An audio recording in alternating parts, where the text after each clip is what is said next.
اسے کلمہ پڑھاتے ہیں، کلمہ پڑھائیں گے، کلمہ پڑھانے سے پہلے آپ اس کی زندگی میں جائیں گے تو اس نے تو بہت بڑے بڑے گناہ کیے ہوں گے بھائی،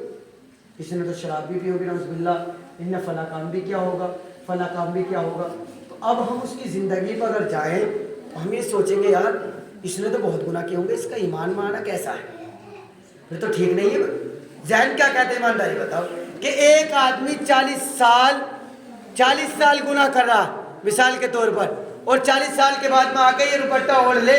اور یہ سفید، تو وہ کیا یہ نہ لگے گا آدمی کو جن کے سامنے زندگی گزری ہے وہ یہ کہیں گے کہ یار یہ کیا، یہ تو آدمی ایسا تھا، یہ تو ویسا تھا، یہ اب کیا ہوا. تو اب سنو اللہ کے نبی قرآن اور حدیث یہ کہتی ہے کہ اگر کوئی غیر ایمان والا بھائی ایمان لے آئے اور ایمان لانے کے بعد میں اب وہ جتنی بھی اس کی پچھلی زندگی گزری ہے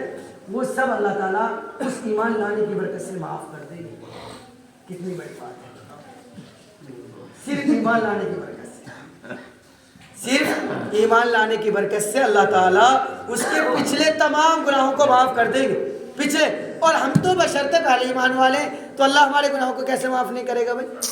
آئی نہیں سمجھ میں بات کہ اللہ پھر ہمارے گناہوں کو کیسے معاف نہیں کرے گا؟ جب اللہ ایک ایمان والے بھائی کے اس گناہوں کو معاف کر سکتا ہے ایمان لانے کی، اس میں حدیث کہہ رہی ہے، شریعت کہہ رہی ہے، قرآن اور حدیث کہہ رہا ہے، تو ہم تو ایمان والے ہیں پھر بھی، تو اللہ پھر ہمارے گناہوں کو کیسے معاف نہیں کرے گا؟ تو بس میرے بھائیوں میرا یہ کہنا کہ بس آپ اللہ سے مانگنے والے بن جائیں، میں اور آپ اللہ سے توبہ کرنے والے بن جائیں، اللہ کے سامنے گڑ گڑانے والے بن جائیں. اور اب سنو،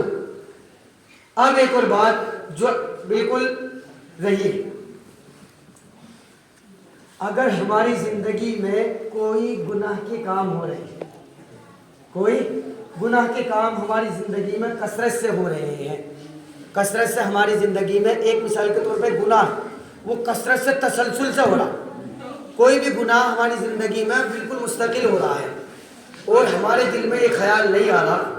کہ یار یہ گناہ ہم کر رہے ہیں، یہ غلط ہے. مثال کے طور پر ہم سے غلطیاں ہو رہی ہیں اور غلطی ہونے کے بعد میں اگر ہمارے دل میں یہ نہیں آ رہا،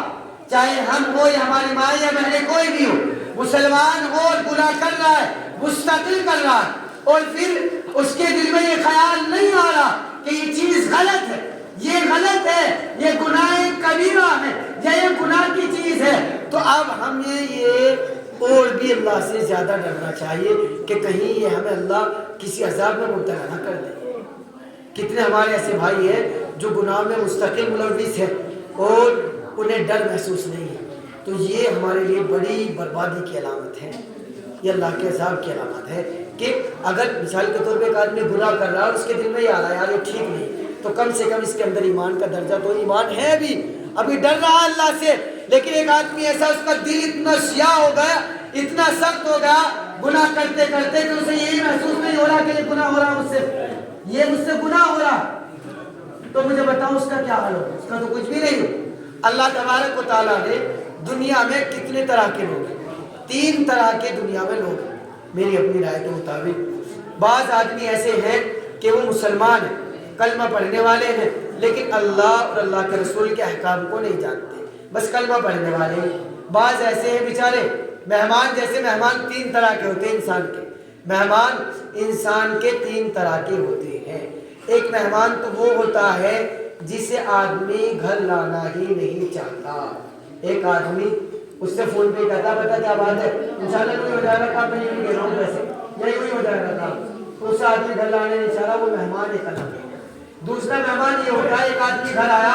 گھر آنے کے بعد میں ایک مہمان آیا اور مہمان کے آنے کے بعد میں ہم نے وہ یہ سوچتے ہیں یار یہ جلدی سے چلا جائے، کسی بھی طرح سے یہاں سے چلا جائے، یہ کسی بھی طرح سے یہاں سے چلا جائے، جلدی چلا جائے، بس جلدی یہاں سے چلا جائے کسی بھی طریقے سے، یہ ہمارا یہاں سے چلا جائے. اور تیسرا